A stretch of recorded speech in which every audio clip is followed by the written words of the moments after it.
Baik, sambil jalan saya share konten dulu. Jadi, sesuai dengan yang sudah saya, kirim pada WA Group, jadi pembelajaran kita pada pagi hari ini akan saya bagi jadi 3 sesi. Yang pertama itu adalah pemaparan materi dari soal yang akan kalian bahas, kemudian, selanjutnya adalah kalian menjawab soal, kemudian berikutnya adalah pembahasan dari soal itu sendiri. Sambil nunggu yang lain, saya udah buat record dari pembelajaran kita, siapa tahu ada yang telat join.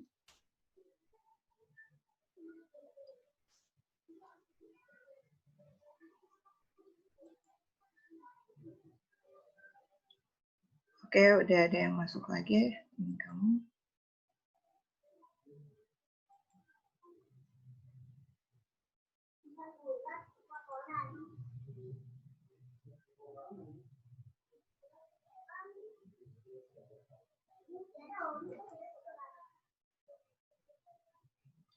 Selamat pagi yang udah masuk.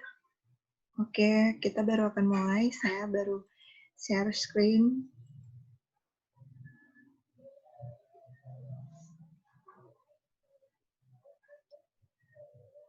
Oke, B-Learning kita sudah masuk ke dalam pertemuan kelima. Saya harap pertemuan ini sudah semakin memantapkan diri kamu, sudah membuat kamu tidak bingung ketika berhadapan dengan soal-soal TPS, dan banyak-banyak berlatih soal. Karena kalau kita menjawab soal TPS, itu nggak bisa berdasarkan teori aja.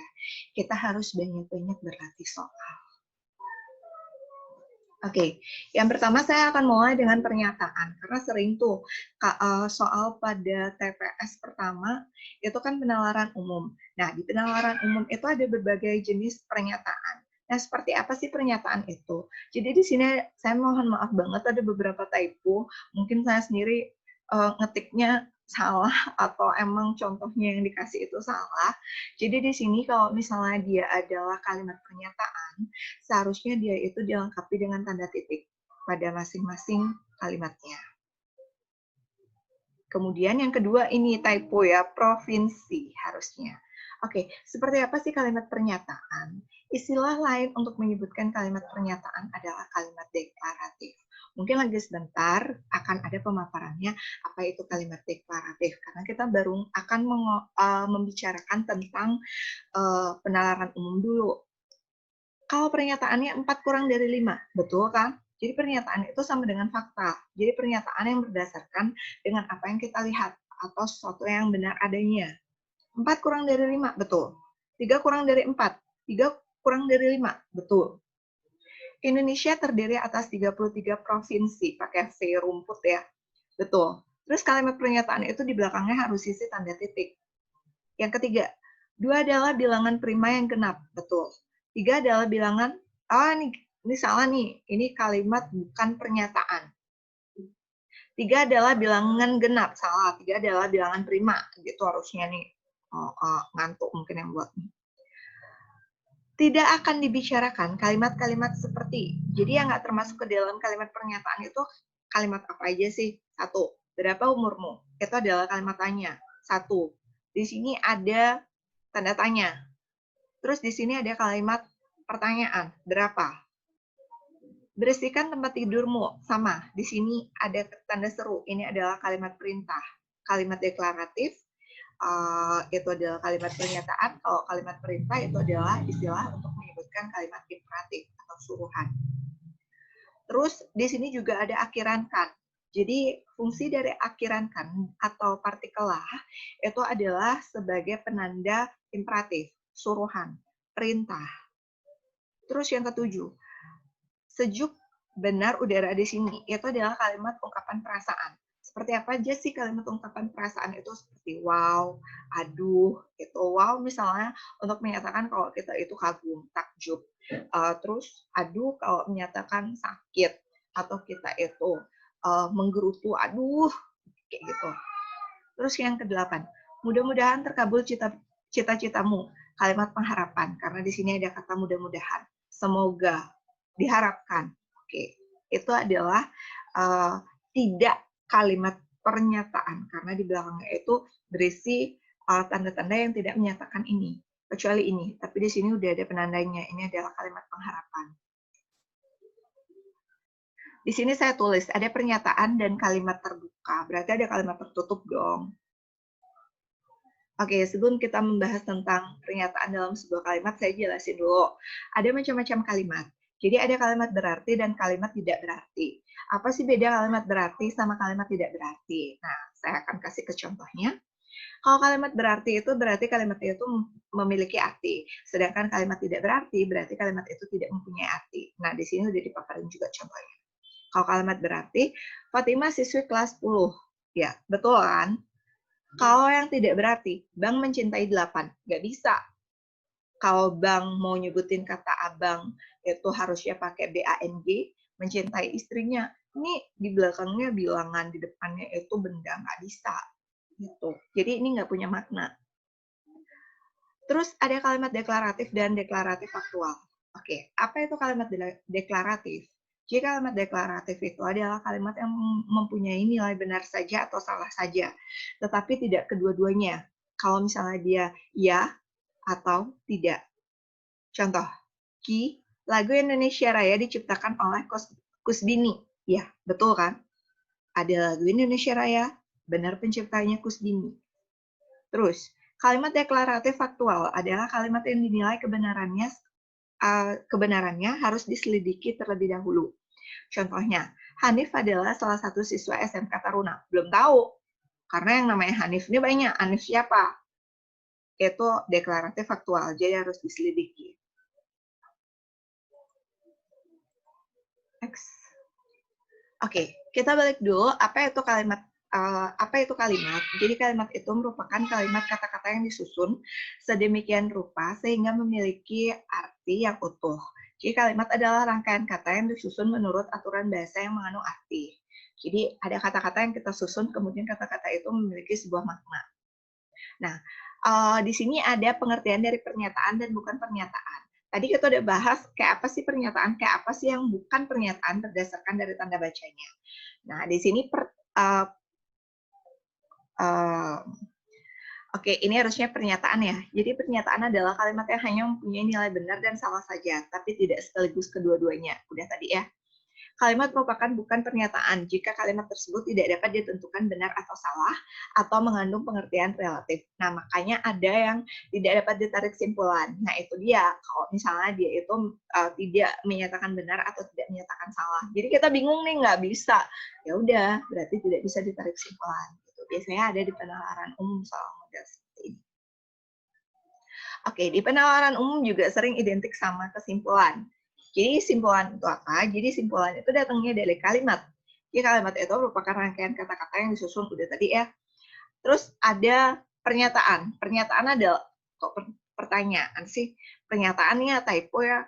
Pernyataan adalah kalimat yang hanya mempunyai nilai benar atau salah saja, tapi tidak sekaligus kedua-duanya. Oke, udah tadi. Kalau yang disebut bukan pernyataan adalah suatu kalimat yang tidak dapat ditentukan benar atau salahnya, atau memiliki arti yang relatif. Jadi bisa jadi kita nggak bisa menarik kesimpulan. Mungkin kita menggunakan istilah itu. Terus kalimat terdiri dari kalimat berarti, kalimat tidak berarti. Kalau kalimat berarti udah tadi punya makna. Terus kalimat tidak berarti yang tidak memiliki makna.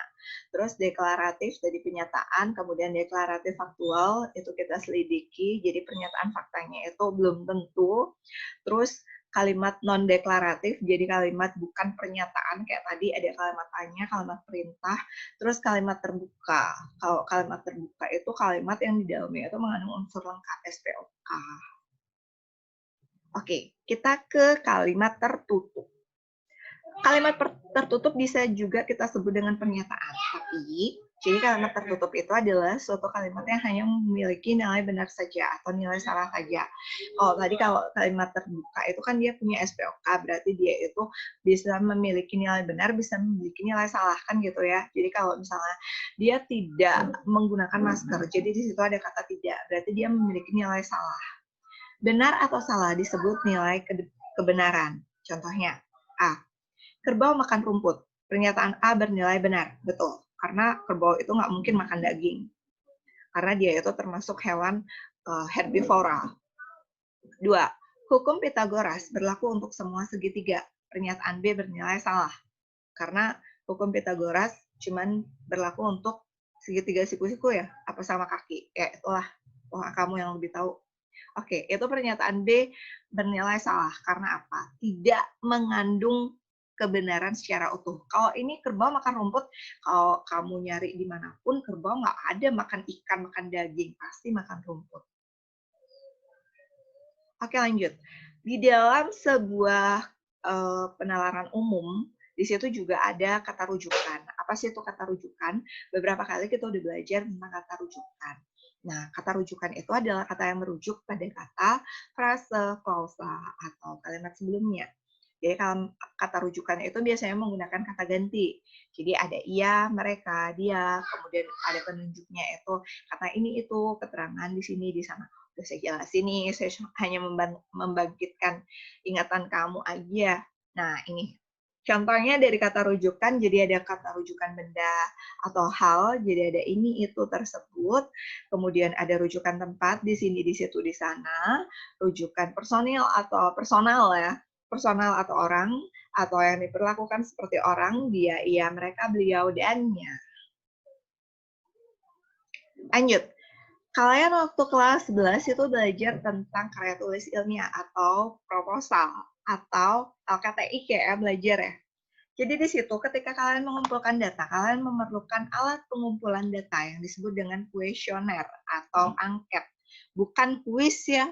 Jadi di sini kuesioner, bukan kuesioner. Oke, saya ke pengertiannya dulu. Apa sih itu sebenarnya kuesioner? Jadi kuesioner itu adalah sejumlah pertanyaan tertulis yang digunakan untuk memperoleh informasi dari responden. Responden itu adalah kamu yang memberikan data atau sampel dalam sebuah penelitian dalam arti laporan tentang pribadinya atau hal-hal yang diketahui. Jadi itu dikutip dari Suharsimi Arikunto. Jadi kuesioner itu bisa juga dipakai untuk menyebutkan metode atau instrumen. Jadi di dalam menggunakan metode angket atau kuesioner, instrumen yang dipakai adalah angket atau kuesioner. Jadi kalau misalnya data yang kamu kumpulin itu secara kuantitatif, jelas kuesioner kita akan dalam jumlah persentase. Kemudian dari persentase itu kita akan analisis datanya secara statistik atau secara kuantitatif. Nanti datanya itu dalam bentuk persen-persen, sekian persen yang sangat setuju, tidak setuju, setuju, ragu-ragu, nah kayak gitu. Kalau misalnya kita hanya akan memaparkan bentuknya itu hanya dalam bentuk kualitatif, jadi pertanyaan yang bisa kita ajukan itu bisa dalam pertanyaan instrumen terbuka. Nah, ini kita masuk ke instrumennya. Jadi kuesioner itu ada beberapa jenisnya. Jadi yang pertama dari cara menjawab. Jadi ada kuesioner terbuka, ada kuesioner tertutup. Kalau kuesioner terbuka, jadi memberi kesempatan kepada responden untuk menjawab dengan kalimat sendiri. Jadi misalnya nih, menurut kamu gimana sih belajar di SSC? Menurut saya, bla bla bla bla bla. Nah, itu disebut dengan kuesioner terbuka. Kalau kuesioner tertutup, yang sudah disediakan jawabannya sehingga responden tinggal memilih. Misalnya, senangkah kamu belajar di SSC? Iya, tidak, ragu-ragu. Kamu tinggal centang aja. Itu disebut dengan kuesioner tertutup. Nggak boleh ngasih keterangan di sebelahnya itu. Saya senang karena bla bla bla. Nggak bisa ngasih alasan. Dipandang dari jawaban yang diberikan. Jadi ada kuesioner langsung dan ada kuesioner tidak langsung. Nah, kuesioner langsung itu responden menjawab tentang dirinya. Sedangkan kuesioner tidak langsung yaitu jika responden menjawab tentang orang lain. Terus dipandang dari bentuknya, maka ada kuesioner pilihan ganda, ada kuesioner isian, ada checklist, ada rating scale. Nah, seperti apa itu? Jadi kuesioner pilihan ganda yang dimaksud adalah sama dengan kuesioner tertutup. Jadi tinggal nyentang aja atau milih A, B, C, D. Terus kuesioner isian yang dimaksud adalah kuesioner terbuka atau kamu mengungkapkan apa yang ingin kamu sampaikan. Pendapat kamu jadi beda-beda antara satu orang sama orang lain. 3, ada checklist. sebuah daftar di mana responden tinggal membubuhkan tanda cek, jadi tanda rumput, pada kolom yang sudah disediakan.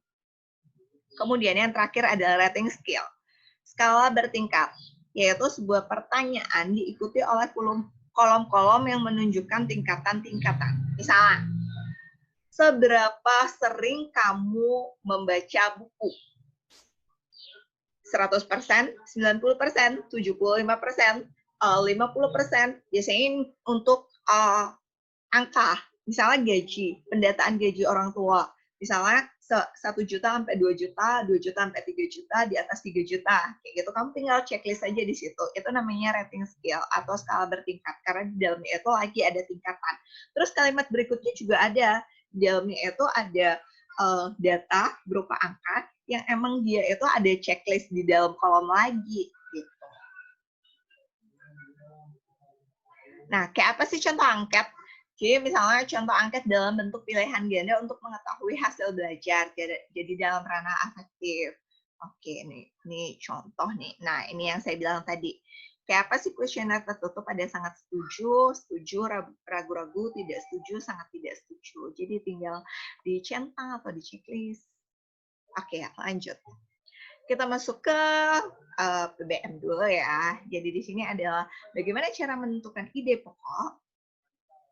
Nah, ide pokok udah sempat saya ulas beberapa kali dan ini hanya membangkitkan ingatan kamu biar kamu itu tambah, oh ide pokok itu seperti ini. Jadi ide pokok dalam paragraf, itu adalah ide atau gagasan yang menjiwai suatu paragraf. Jadi setiap paragraf harus memiliki satu ide pokok.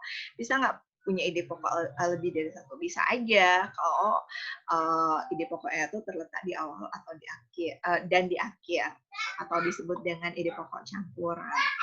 Jadi istilah lain dari ide pokok itu adalah gagasan utama. Jadi ide pokok sama gagasan utama itu cuma beda nama doang ya. Jadi apa yang kita cari di dalam paragraf itu sebenarnya sama aja. Maaf ya. Dalam paragraf, ide pokok terdapat dalam kalimat utama yang biasanya terdapat di awal atau di akhir paragraf. Jadi kalau udah ketemu kalimat utamanya, untuk mencari ide pokoknya itu sangat mudah. Oke. Apa sih beda antara ide pokok, kalimat utama, dan kalimat penjelas? Jelas ini adalah suatu hal yang berbeda. Dan udah saya jelasin juga di kelas waktu itu. Jadi ide pokok itu adalah ide atau gagasan yang menjadi pokok pengembangan paragraf. Ide pokok ini terdapat dalam kalimat utama. Jadi ide pokok itu secara tersirat atau tersurat ada di dalam sebuah kalimat utama. Jadi nama lain dari ide pokok itu adalah gagasan utama, gagasan pokok. Dalam satu paragraf hanya ada satu ide pokok, kalimat utama, dan kalimat yang di dalamnya terdapat ide pokok paragraf. Jadi kalimat utama ini dijelaskan oleh kalimat-kalimat lain dalam paragraf tersebut yang disebut dengan kalimat penjelas. Jadi kalimat penjelas itu adalah menjelaskan kalimat utama. Jadi nama lain dari kalimat utama adalah kalimat topik. Ini udah juga ya. Kalimat penjelas yaitu kalimat yang menjelaskan kalimat utama atau kalimat topik. Udah juga nih. Oke. Gimana cara kita untuk menemukan ide pokok dalam sebuah paragraf? Jadi yang pertama itu baca secara keseluruhan, mencermati kalimat pertama hingga akhir, kemudian baca kalimat demi kalimat sampai kamu menemukan ide pokoknya dalam sebuah paragraf. Habis itu tandai, kemudian tandai dalam paragraf. Atau cara yang gampang saya kasih adalah baca kalimat pertama, baca kalimat terakhir, penentunya adalah kalimat nomor 2. Ya, Bu. Oke. Itu ide pokok dalam paragraf. Kalau di PBM itu akan terus ada soal seperti ini. Jadi saya punya alur bagaimana cara kita untuk menentukan sebuah kalimat utama atau ide pokok dalam sebuah paragraf. Oke, yang pertama kita udah tahu ide pokok itu apa. Jadi pikiran utama, pokok pikiran, kalimat pokok, kalimat topik, kalimat gagasan pokok, ide utama itu adalah nama-nama lain dari ide pokok dalam sebuah teks atau paragraf. Nah, gagasan yang masih umum dan membutuhkan penjelasan. Iya, jadi penjelasannya itu dipaparin dengan kalimat penjelas. Cara untuk menemukan kalimat utama atau ide pokok dalam paragraf adalah kita harus tahu dulu jenis paragrafnya itu dari letak kalimat utamanya. Apakah di awal, di tengah, apakah di awal, di akhir, ataupun di awal dan di akhir. Kalau kita udah tahu letak dari kalimat utama atau jenis dari paragraf kalimatnya itu, akan dengan mudah kita akan mengetahui ide pokok yang ada di dalam teksnya. Yang paling sering ada di PBM itu adalah kalimat efektif. Jadi kalimat efektif kalian harus tahu pengertiannya, syarat dari kalimat efektif, kemudian kasus kalimat tidak efektif. Jadi kalau kita berbicara kalimat efektif, itu ada 6 yang harus kita pegang. Yang pertama kesatuan, kepaduan, keparalelan, penekanan, kehematan, dan kelogisan. Mungkin nggak bisa semua saya bahas ya, saya akan membahas beberapa aja. Oke, apa itu kalimat efektif? Jadi yang pertama kita harus tahu dulu pengertian dari kalimat efektif. Jadi kalimat efektif itu kalimat yang mengungkapkan pikiran atau gagasan yang disampaikan sehingga dapat dipahami dan dimengerti oleh orang lain. Nah, ini ada contoh sebuah kalimat efektif dan kalimat tidak efektif. Karena kenapa kalimat itu disebut kalimat efektif dan kenapa dia disebut kalimat tidak efektif?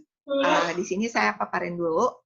Ini udah beda-beda ya, saya ambil contohnya yang ini ada subjeknya ganda, habis itu ada pemborosan kata, ada menyebabkan kata yang sudah jamak. Oke.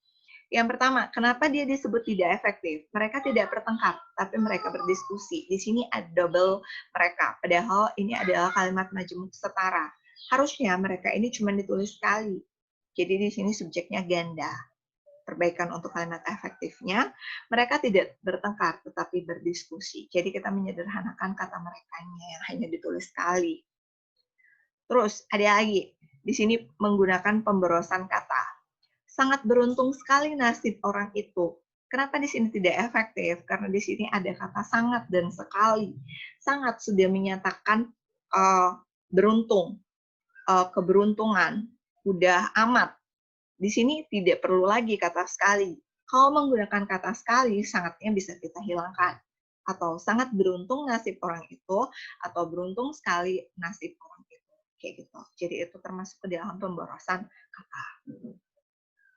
Terus, tidak efektifnya lagi. Aziz membagikan masker kepada para masyarakat. Di sini menjambakkan kata yang sudah jamak. Masyarakat itu sudah jamak karena masyarakat merupakan kumpulan orang atau orangnya lebih dari satu. Jadi kalimat efektifnya kita bisa menghilangkan kata para karena para ini menyatakan jamak. Aziz membagikan masker kepada masyarakat. Bagaimana cara kita untuk menghindari subjeknya supaya tidak ganda dalam kalimat tunggal? Jadi di sini saya punya sebuah contoh yang salah. Pembuatan makalah ini kami bekerja sama dalam tim. Salah, yang betul. Makalah ini kami buat dengan bekerja sama dalam tim. Jadi yang pertama di sini pembuatan. Di sini ini merupakan penanda dari nomina. Kenapa penanda dari nomina? Karena awalan pe dan ke itu adalah untuk membentuk nomina atau kata benda. Jadi untuk tidak membingungkan kita membuat polanya, jadi kita bisa hilangkan kata pembuatan. Kita langsung aja masuk. Makalah ini, makalah ini kami buat, ya kami buat termasuk ke dalam predikat. Jadi kami buat itu bisa kita pasifkan dengan kata dibuat dengan bekerja sama dalam tim. Jadi di situ ada kata dengan, itu merupakan keterangan cara. Atau perbaikan yang kedua, kita pindahkan kaminya biar nggak bingung. Kami membuat itu predikat, makalah ini objek dengan bekerja sama dalam tim. Tetap di situ adalah keterangan cara. Karena di sini ada penandanya dengan.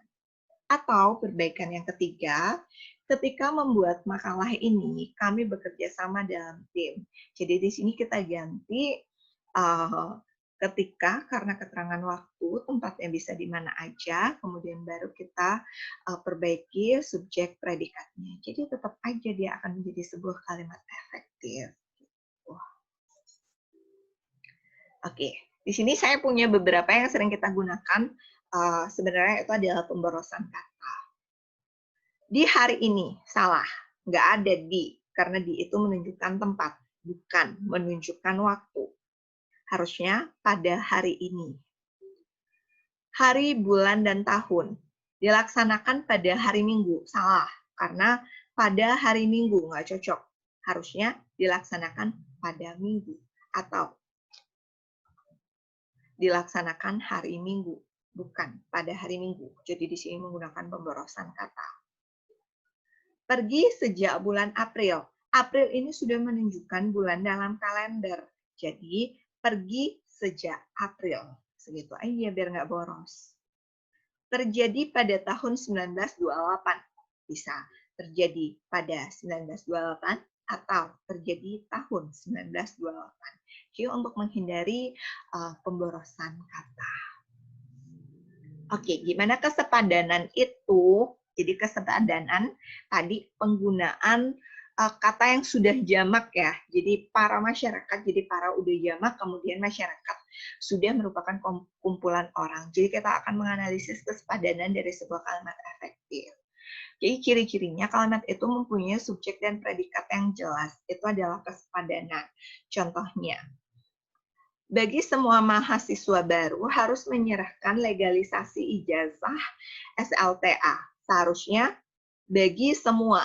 Jadi bagi ini mengganggu fungsi dari subjek karena subjeknya itu adalah semua mahasiswa baru. Jadi kita bisa menghilangkan kata bagi untuk menjadikan kalimat ini menjadi sebuah kalimat efektif. Terus tidak terdapat subjek yang ganda. Penyusunan disertasi ini, kayak tadi udah ya, saya dibimbing oleh para promotor. Penyusunan disertasi ini dibimbing oleh para promotor. Jadi sayangnya kita hilangkan. Atau saya dalam penyusunan, boleh. Oke, lanjut. Kita ke PU. PPU kita sering dibingungkan oleh tanda baca. Jadi ada tanda baca titik, tanda tanya, koma, seru, tanda titik-titik, tanda bintang, atau tanda pagar. Oke, ini macam-macam tanda baca. Jadi ada 15 tanda baca ya. Yang nggak tahu tanda baca bisa lihat di sini namanya kayak apa. Jadi tanda baca itu sama pentingnya dengan ejaan. Kedua-duanya menentukan keberkesanan penyampaian message atau pesan penulis kepada pembaca. Kalau kita salah aja naruh tanda koma, itu bunyi pesannya akan berbeda. Jadi penggunaan tanda baca yang tidak tepat akan mengelirukan pembaca. Dalam tulisan dalam rumpun Melayu itu terdapat 15 tanda baca. Digunakan dengan mantap, oke, atau digunakan secara tepat. Apa aja sih nama tanda bacanya? Jadi tanda titik, kalau Anda tahu, tanda koma bertitik atau titik koma titik bertindih atau titik dua, tanda sempang atau tanda hubung, tanda pisah, kemudian elipsis atau tanda titik-titik, fill to the blank, kemudian tanda tanya atau untuk penanda soal, tanda seru, kemudian tanda kurung, kemudian tanda kurung siku, tanda petik tunggal untuk menyebutkan istilah, garis miring atau garing, tanda penyingkat, atau misalnya gini, mau nyebutin 15 menit gitu ya. Jadi kita kasih kutip gitu, 15 gitu doang. Oke, tanda koma. Penggunaannya buat apa aja sih? Jadi tanda koma itu untuk memisahkan benda-benda yang sama jenis, untuk menyambung ayat. Oke. Ayat contohnya nih. Saya suka menonton rancangan kartun majalah 3, berita, sukan, dan lain-lain. Jadi dia apa aja sih suka dia tonton. Itu menggunakan tanda koma, karena di situ merinci. Tambahan pula hujan masih lebat. Jadi di sini kayak memisahkan antara induk sama anak gitu ya. Anaknya dulu di depan, terus induknya di belakang. Jadi kita perlu tanda koma. Tanda tanya, apa sih fungsi dari tanda tanya? Jadi tanda tanya itu digunakan dalam kalimat tanya. Misalnya, bagaimanakah keadaan? Oke, ini contohnya dalam bahasa Melayu nih. Benarkah dia yang melakukannya? Oke, itu contoh dalam bahasa Melayu.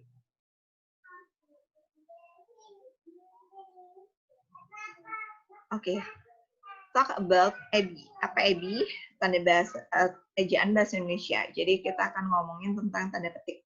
Oke, ada petik 2 gini ya. Terus ada down juga, tadi kita petik 1 ya. Oke. Saya belum siap, kata Mira. Tunggu sebentar. Jadi di situ penanda kalimat langsung. Kita menggunakan tanda petik 2.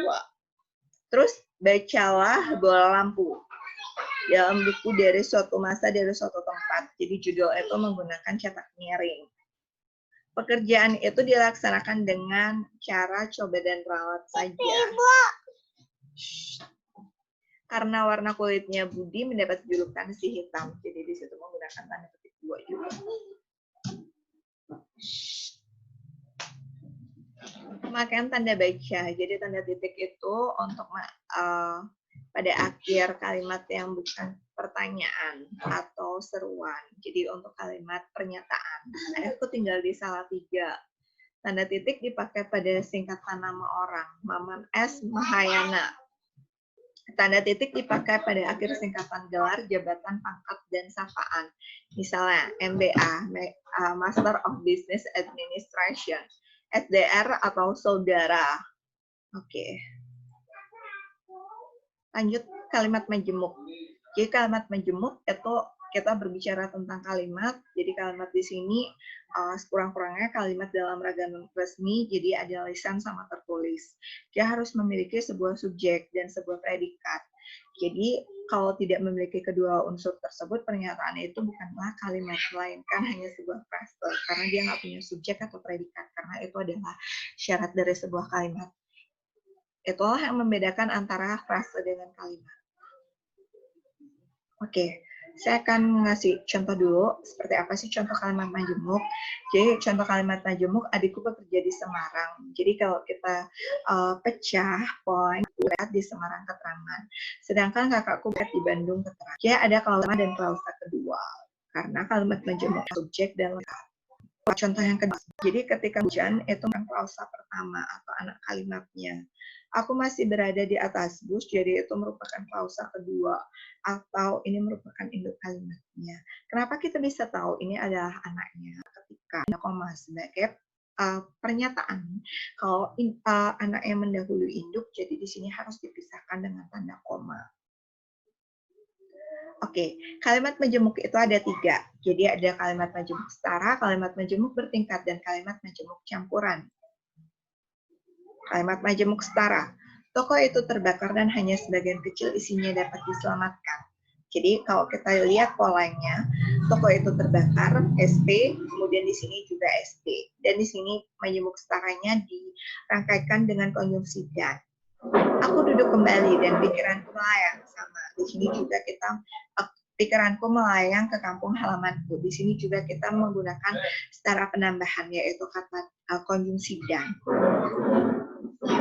Kalau majemuk bertingkat, contoh yang saya paparin tadi itu merupakan kalimat majemuk bertingkat, tapi kita akan lihat strukturnya dalam bertingkat itu seperti apa. Aku duduk di tanah setelah sampai di tepian danau. Kenapa di sini nggak pakai tanda koma? Karena di sini induknya mendahului anak.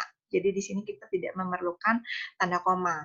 Terus setelah ini merupakan perluasan dari keterangan. Kenapa di sini merupakan perluasan dari keterangan? Karena di tanah setelah sampai di tepian danau. Jadi keterangan tempat di keterangan tempatlah keterangan tempat, kemudian di sini ada kata setelah, itu merupakan keterangan waktu. Keterangan waktu ini kita perluas. Perluasnya menjadi subjek setelah ini mengacu subjeknya itu pada kata aku, berarti subjek, kemudian sampai itu adalah predikat, di tepian danau itu adalah keterangan. Kemudian dindingnya berlumut karena gardu itu tak terawat. Jadi di sini dindingnya itu subjek, kemudian berlumut itu predikat. Karena gardunya tidak terawat. Di sini ada keterangan sebab. Karena di sini menggunakan konjungsi karena. Kemudian perluasannya gardu itu subjek, kemudian tidak terawat itu predikat. Jadi polanya seperti ini. Oke. Sekian yang bisa saya jelaskan. Jadi silahkan kalian lagi sebentar mengerjakan latihan soal materinya dari apa yang saya paparkan tadi. Kemudian untuk recordnya yang telat-telat join tadi, saya akan kirimkan ke grup. Oke, soalnya juga akan saya kirimkan ke grup 20 menit untuk mengerjakan soal. Jam 10 kita akan bahas soal yang udah kalian kerjakan tadi. Oke, ditunggu soalnya.